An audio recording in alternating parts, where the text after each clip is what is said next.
One Piece Netflix live-action episode 1 story in 15 minutes. In Logtown, 22 years before the present day, the infamous pirate Gold Roger is led onto a high platform to be executed in front of a large crowd, with Marine Vice Admiral Garp overseeing the proceeding. After Garp gives the death sentence, an onlooker asks Roger where he left his treasure.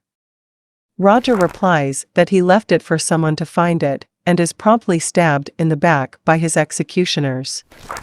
The crowd is sent into a frenzy and quickly disperses, and Roger laughs while Garp is bewildered and concerned. Roger's final words would mark the beginning of the Great Pirate Era. In the present day, Monkey D. Luffy tells a news coup about his desire to set out to sea and form a pirate crew to be part of the era that Roger started, which Shanks told him about. He tries to get the news coup to join him, but it flies away. Luffy is left alone on a small dinghy that is rapidly taking on water, and when he realizes the boat is doomed, he gets inside a barrel which drifts away after the boat sinks. Luffy drifts into a naval battle between the Alvida pirates and a passenger boat, and his barrel is recovered during the conflict. The captain Alvida leads her crew in an invasion of the ship, where they easily overpower its crew. After rounding up prisoners, Alvida demands to know the location of the bounty hunter Roronoa Zoro, who she believes is after her for her bounty. A crew member reveals that they indeed transported Zoro to Sixus Island, but Alvida's name was not on Zoro's list of targets. This enrages Alvida, who kills the man with a duck-shaped club and orders cabin boy Koby to clean up the mess. That night, Koby is cleaning the club below deck on the Miss Love Duck when he hears movement coming from inside Luffy's barrel. As he approaches it, Luffy bursts out, causing him to scream in fright and forcing Luffy to silence him. Luffy rummages through the storage for food and asks where he is, and Koby tells him about the Alvida pirates. Luffy reveals that he is a pirate as well, which surprises Koby as Luffy did not strike him as such, as he is much different from the brutish people on Alvida's crew. Luffy says that the pirates he knew are not like that. 10 years prior, while growing up in Windmill Village, he looked up to the Red Hair Pirates and their captain, Shanks, who regularly stopped by. He desired to join their crew, but was rebuffed. To prove his toughness to them, he stabbed himself under his right eye. Back in the present, Koby asks Luffy why he wants to be a pirate, and Luffy says that he wants to find Roger's treasure, the One Piece, sail the Grand Line, and have more freedom than anybody. This shocks Koby, who tells Luffy that the Grand Line is known as the Pirate Graveyard. Additionally, he is surprised by Luffy's remark on freedom as he is essentially a slave in Alvida's crew. With the Alvida pirates sleeping, Koby tells Luffy that he needs to leave now, before it is too late. The duo sneak above deck where the crew is sleeping, and go up to the helm where Luffy grabs an oar. As Koby tells him how to reach the nearest land, Luffy swings the oar and inadvertently hits a bell, waking up the crew, including Alvida. She angrily storms out and confronts the duo, believing that Luffy is a bounty hunter that Koby hired to hunt her. Luffy candidly shares his thoughts on Alvida, as well as what Koby told him about her, causing her to bring out her iron mace and attack them in a rage. The rest of Alvida's crew jumps into battle as well, and one of them shoots Luffy, only for his body to absorb the bullet and ricochet it back toward him. Luffy then reveals that he has the unnatural ability to stretch his body, which he uses to avoid the pirates' attacks. Alvida inadvertently sets the Miss Love Duck ablaze during her mindless rampage and, blaming Koby for this, moves to kill him. However, Luffy intercepts the blow with his head with no adverse effects. He then sends his arm stretching far back before snapping it toward Alvida, punching her in a move called Gum Gum Pistol. The force of the punch sends Alvida overboard, and the rest of her crew surrenders. Luffy tells him to get a boat and rations for him and Koby, whom he has decided will accompany him. On Sixus Island, Roronoa Zoro is kneeling at a shrine paying respects to someone he knew. He is approached by a man, whom Zoro is aware has been following him for the last several days.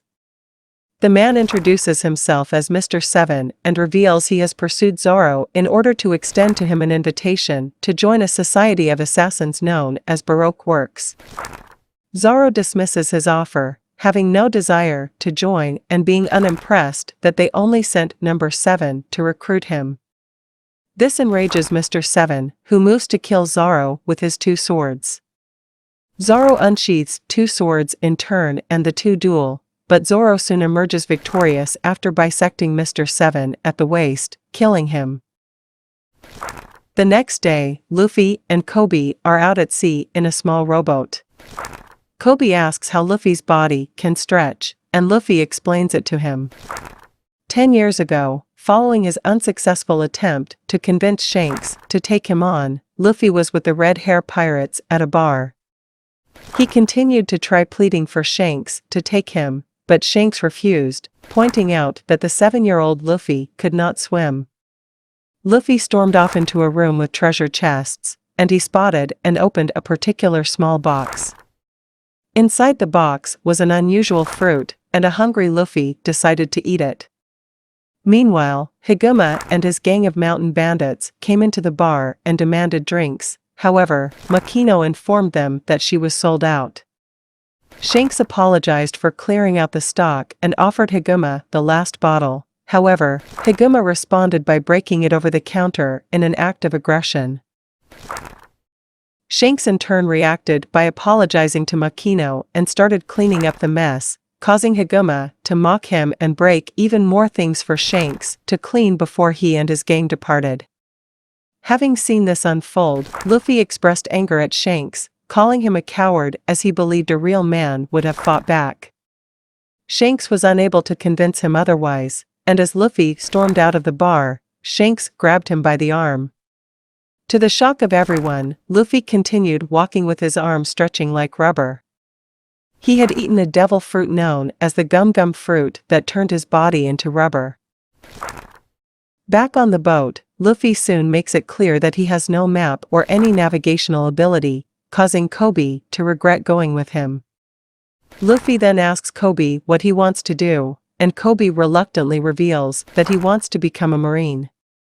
Luffy decides to go to a marine base so Koby can join and he can get a map to the Grand Line, a plan which does not enthuse Koby. Meanwhile, a woman named Nami is marooned on a boat with nothing but a treasure chest, and is approached by 2 pirates. She claims to have been attacked by pirates and asks for their help, seeming unaware of who they are. The pirates agree, but first focus on finding out what is inside her treasure chest. They eventually break it open, only to find nothing, and when they turn around they see Nami on their boat sailing away, leaving them marooned. Upon making her escape, Nami goes through the map stored on board. Luffy and Koby land at Shell's Town, home of the Marine 153rd Branch. After looking at the wanted posters of several infamous pirates, they go to a bar which Zoro and Nami are also at. Rika, the young daughter of the bartender Rurika, takes a liking to Zoro and offers him some rice balls she made with chocolate. However, she accidentally bumps into Helmeppo, who is the son of Marine Captain Axehand Morgan, who rules over the 153rd Branch. Helmeppo takes offense to this slight and knocks her rice balls to the ground, smashing one of them with his feet. However, Zoro takes the smashed rice ball and eats it before telling Helmeppo to eat the other one and apologize to her. Helmeppo unsheaths his sword and prepares to fight Zoro, causing a brawl to break out as the Marines inside move to attack Zoro. However, Zoro easily disarms Helmeppo and takes down the Marines with only the hilts of his swords. During the chaos, Nami knocks a Marine she had been flirting with unconscious and starts stealing his uniform. Zoro corners Helmeppo, who says his father will give the swordsman anything he wants. Zoro decides to take the opportunity to get some money from Morgan. Zoro wishes to collect the bounty on Mr. 7, however, Morgan says that attacking Marines is a crime with a punishment of 7 days imprisonment. If Zoro does not turn himself in, he will no longer be able to collect bounties from the government. Zoro agrees to be imprisoned, saying it may help him get some sleep. Meanwhile, Luffy and Koby prepare to sleep on their docked boat as Luffy thinks about how to enter the marine base to take the map. He soon gets an idea when he sees a sewer pipe nearby. The next day, Zoro is confronted by Helmeppo, who taunts the swordsman with one of his own swords. Zoro promises to make him pay following the end of his imprisonment. However, Helmeppo reveals that Morgan has no intention of setting him free. Meanwhile, Nami has donned the stolen marine uniform and uses it to sneak into the base. Following this, Luffy climbs out of a sewer grate and finds himself in the same clearing as Zoro. He introduces himself to the swordsman and invites him to join his crew, but Zoro rebuffs him, pointing out that his occupation is naturally at odds with Luffy. Luffy asks Zoro what drives him, and Zoro reveals that he made a promise to someone to become the world's greatest swordsman. Respecting Zoro's dream, Luffy unties the swordsman regardless of his refusal to join him before going back into the sewer. Inside the base, Nami enters a library, and when confronted by another marine who says she cannot be here, Nami claims that she was sent by Morgan to find him a map of the Grand Line.